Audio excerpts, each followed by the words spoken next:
Leo ningependa tuangazie riwaya ya Profesa Clara Momanyi, Nguu za Jadi.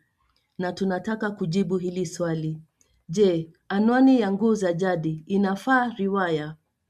Nguu ni vilele vya milima. Neno hili limetumiwa kijazanda kumaanisha upeo wa juu wa mila au tamaduni zinazokandamiza.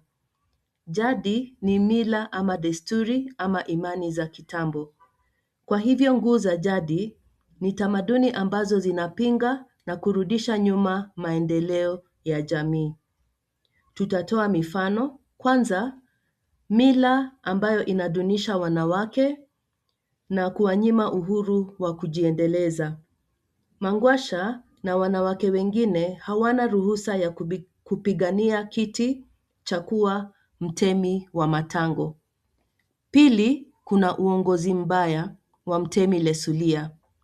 Kuna ufisadi, ukabila, utabaka, kutowajibika kwa viongozi, kuharibu mali ya umma, uharibifu wa mazingira, haki za watoto zinakiukwa, kuna ukatili, wizi na wizi wa mali ya umma.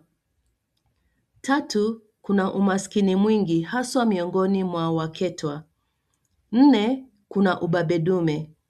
Mwanamke alichaguliwa mume atakayemuoa.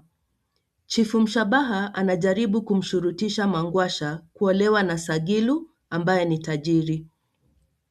Mangwasha anaamua kuolewa na Mrima ambaye ni maskini. Mwanafunzi, toa mifano mingine ya mila ama tamaduni ambazo zinakandamiza na kurudisha nyuma maendeleo.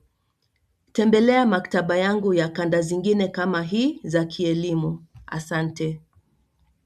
Kanda hii fupi itakusaidia kuboresha alama zako. Kiswahili ni somo rahisi kama kijiko kwa papai. Tembelea maktaba yangu ya video za kielimu kama hii. Usisahau kupenda, kutoa maoni na kubonyeza subscribe. Barikiwa.